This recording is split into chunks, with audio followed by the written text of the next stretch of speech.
Bismillahirrahmanirrahim. Assalamualaikum warahmatullahi wabarakatuh. Perkenalkan, nama saya Sukma Fitriani dengan NIM 2123136. Saya berasal dari program studi pendidikan IPA Fakultas Matematika dan Ilmu Pengetahuan Alam Universitas Negeri Padang.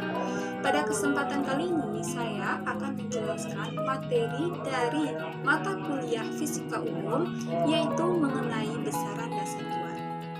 Di mana pada materi besaran dan satuan ini terdapat 4 pokok bahasan, yaitu yang pertama, besaran dan satuan, yang kedua, mengenai pengukuran, yang ketiga, mengenai vektor dan satuan, dan yang keempat, mengenai operasi kembang. Baik, sebelum saya menjelaskan materi mengenai besaran dan satuan, saya akan menjelaskan terlebih dahulu apa sih yang dimaksud dengan fisika. Nah, fisika adalah suatu cabang ilmu yang mempelajari hubungan antara sifat materi dan energi serta hubungan antara materi dan energi. Nah, di mana ilmu fisika ini adalah ilmu yang mempelajari tentang segala bentuk gejala alam yang tidak hidup serta interaksi dalam ruang dan waktu. Di mana ilmu fisika ini dikembangkan berdasarkan penyelidikan melalui sebuah pengukuran, di mana dari pengukuran ini akan menghasilkan sebuah data dari gejala alam tersebut. Nah, itulah tadi penjelasan singkat mengenai fisika. Nah, selanjutnya saya akan membahas pokok bahasan materi kita yang pertama, yaitu mengenai besaran dan satuan. Nah, apa sih yang dimaksud dengan besaran dan satuan itu?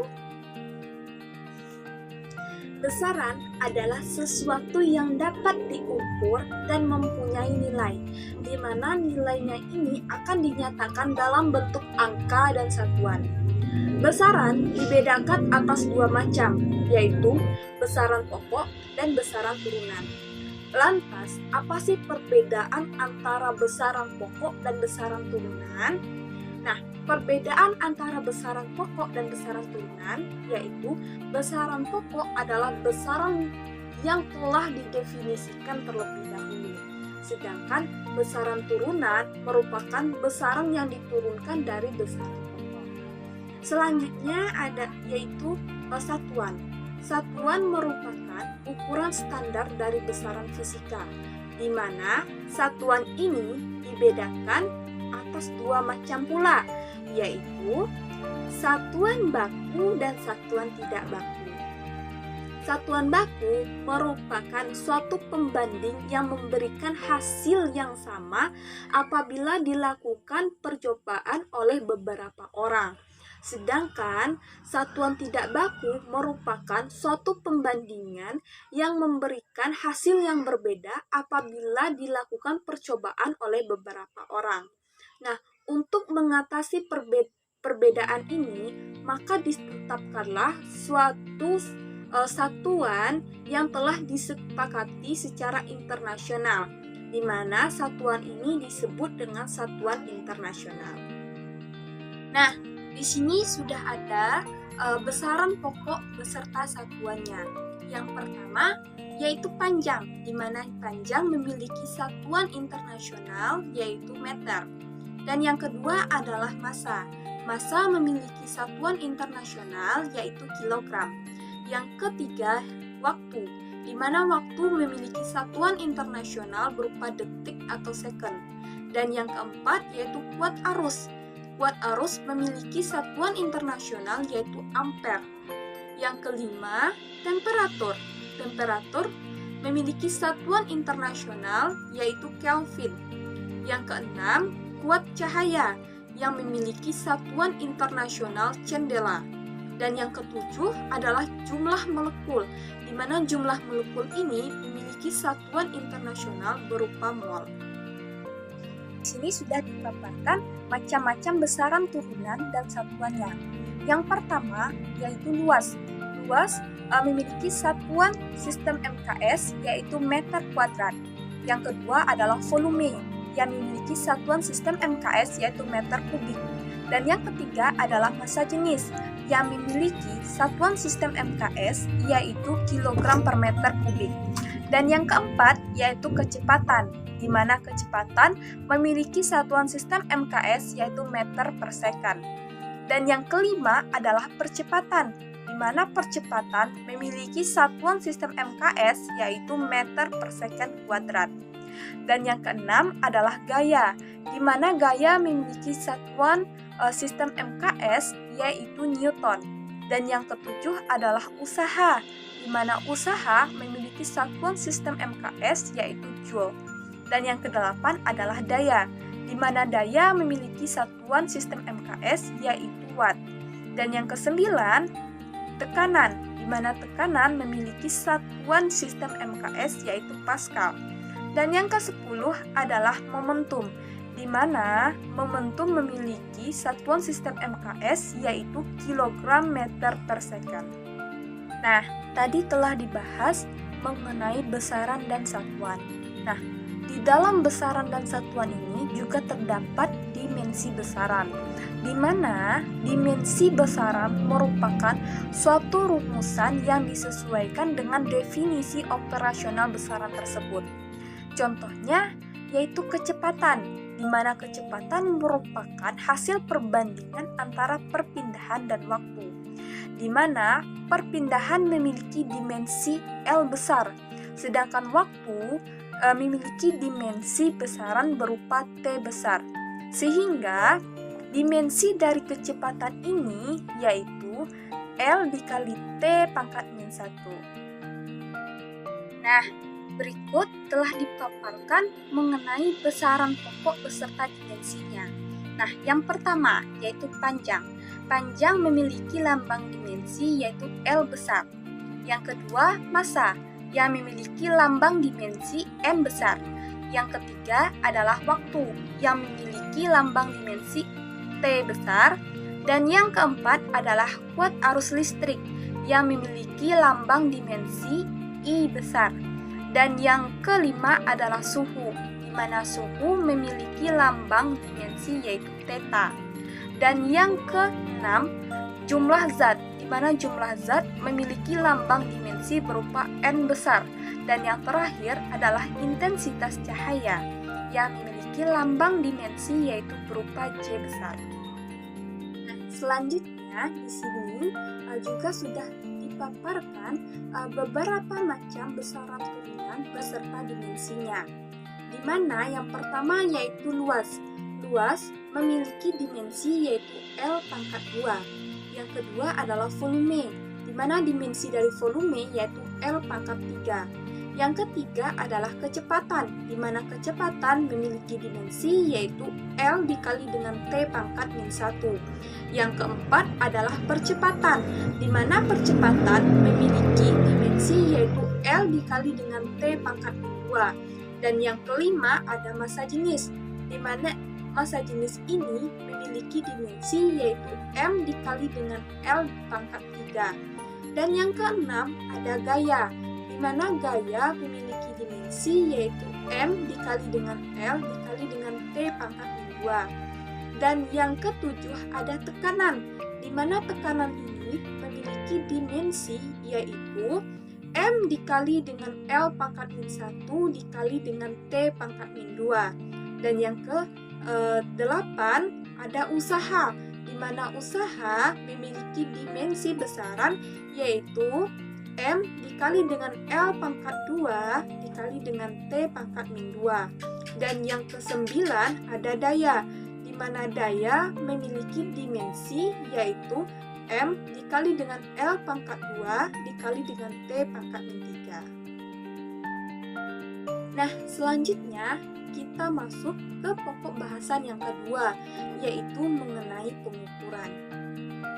Pengukuran merupakan suatu bentuk kegiatan yang dilakukan oleh seseorang dalam rangka mencari sebuah data dari suatu objek yang melibatkan alat ukur sebagai medianya, di mana pengukuran ini, hasil yang diperoleh dari pengukuran ini berupa data kuantitatif, di mana dalam hasil pengukuran ini terdapat 3 komponen, yaitu nilai, ketidakpastian, dan satuan.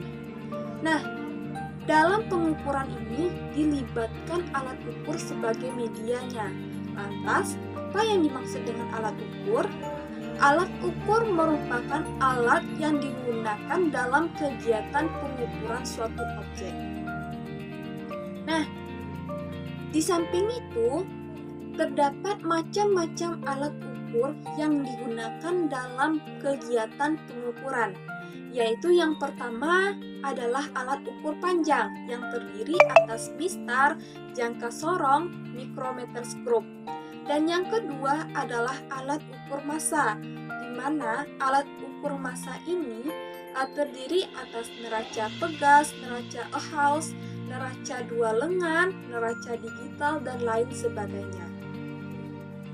Selanjutnya juga ada alat ukur waktu yang terdiri atas stopwatch, arloji, jam pasir, jam matahari, di mana dalam alat ukur waktu ini terdapat 3 komponen, yaitu jam, menit, dan detik.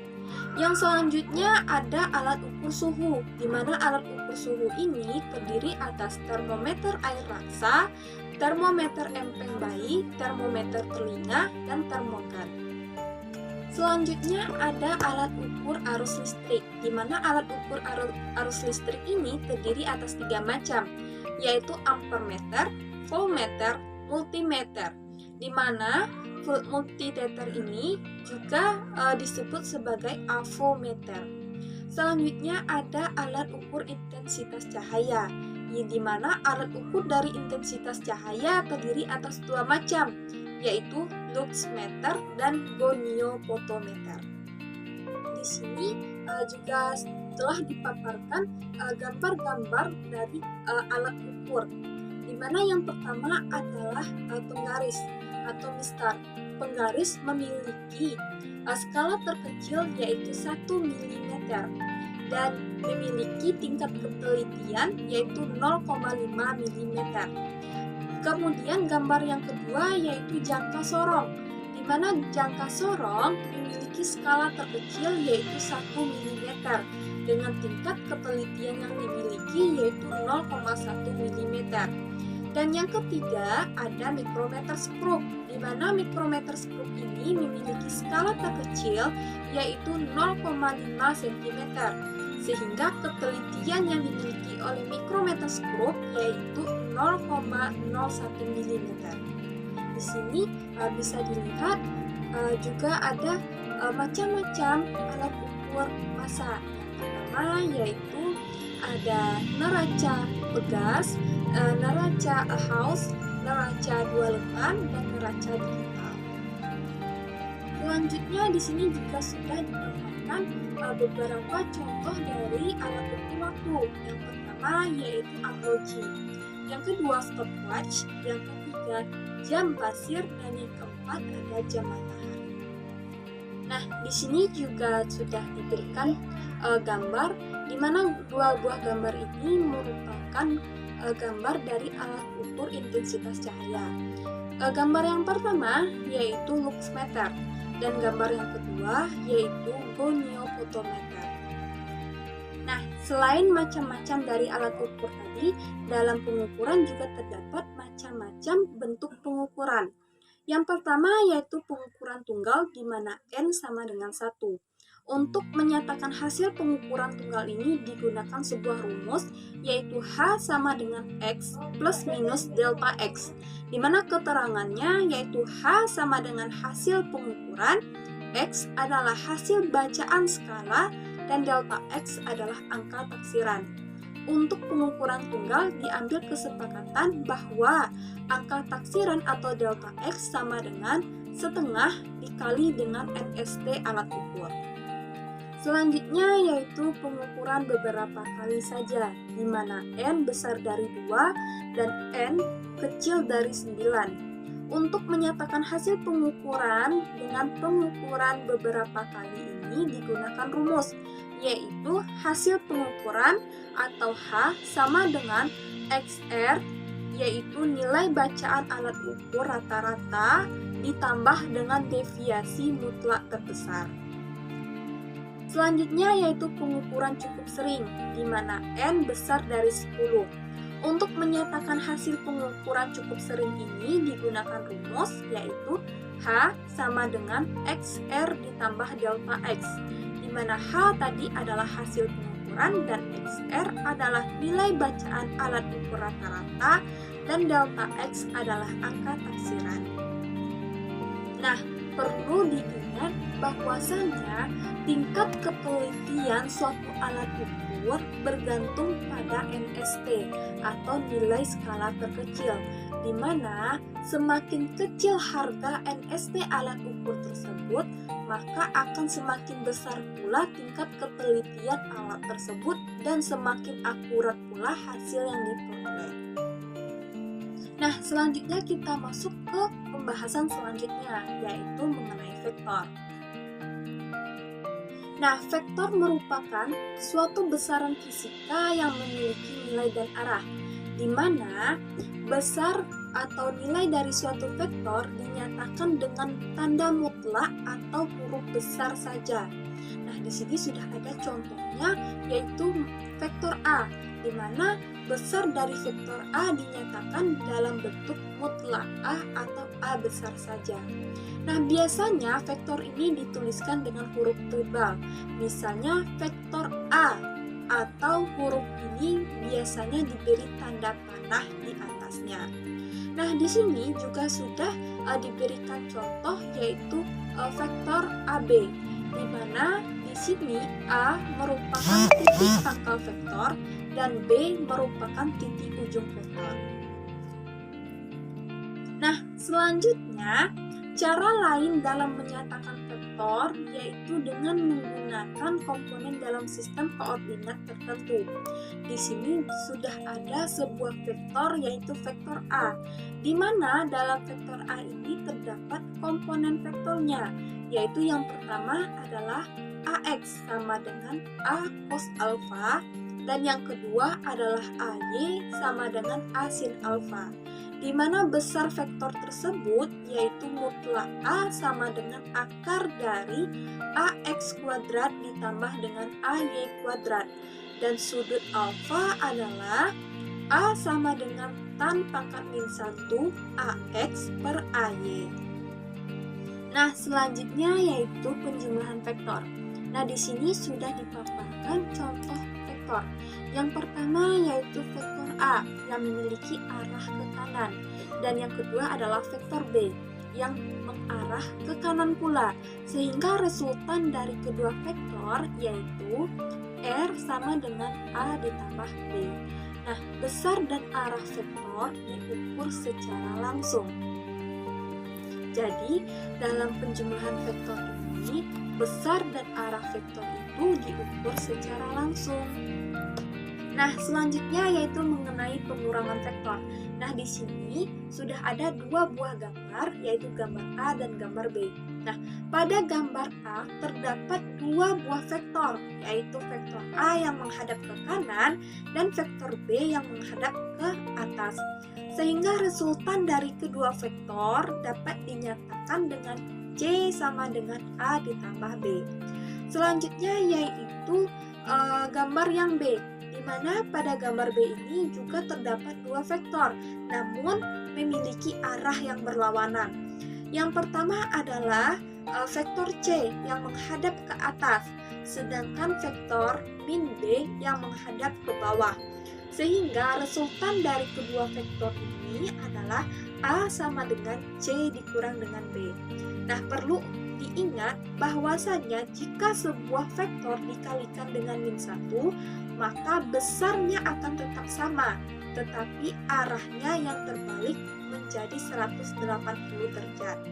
Nah, pengurangan vektor juga berdasarkan pada operasi penjumlahan vektor. Nah, selanjutnya yaitu penjumlahan vektor berdasarkan komponen vektor. Nah, pada penjumlahan vektor berdasarkan komponen vektor ini dibedakan atas 3 aturan, yaitu yang pertama aturan jajar genjang, yang kedua aturan segitiga, dan yang ketiga adalah aturan poligon.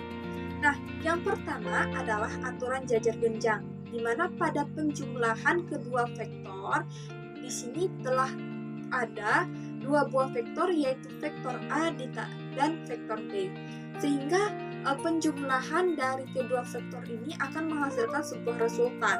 Nah, untuk mencari harga resultan dari kedua vektor ini dapat dicari dengan R sama dengan A ditambah dengan B. Nah, selanjutnya yaitu besar penjumlahan dari vektor A dan vektor B. Nah, di sini mutlak R sama dengan akar dari A kuadrat ditambah B kuadrat ditambah 2AB cos theta. Nah, untuk pengurangan kedua vektor, dapat pula dinyatakan dengan R sama dengan A dikurang B. Nah, untuk besar pengurangan kedua vektor, dapat pula dinyatakan dengan mutlak R sama dengan akar dari A kuadrat ditambah B kuadrat dikurang 2AB cos alfa. Aturan yang selanjutnya yaitu aturan segitiga, di mana pada aturan segitiga ini ujung vektor bertemu dengan pangkal vektor lain. Nah, di sini sudah ada 2 buah vektor, di mana ada vektor A dan vektor B. Nah, vektor A atau ujung dari vektor A bertemu dengan pangkal vektor B, sehingga resultan dari kedua vektor ini adalah R. R sama dengan vektor A ditambah dengan vektor B. Nah, untuk besar dari vektor R dapat pula dinyatakan dengan mutlak R sama dengan akar dari A kuadrat ditambah B kuadrat ditambah dengan 2AB alfa. Nah, selanjutnya yaitu aturan poligon, di mana pada aturan poligon ini dari beberapa vektor akan menghasilkan sebuah bangun ruang. Nah, di sini sudah terdapat 3 buah vektor, yaitu vektor A yang menghadap ke kanan, vektor B yang menghadap ke atas, dan vektor C yang menghadap ke kanan. Nah, nanti apabila ketiga vektor ini digabungkan akan membentuk sebuah bangun ruang.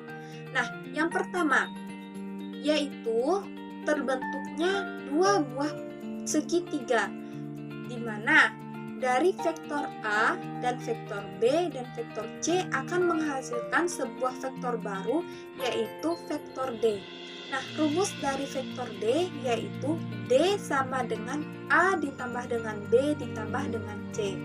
Nah, yang kedua yaitu di sini dari gabungan beberapa vektor ini akan terbentuk pula sebuah bangun ruang baru, yaitu trapesium.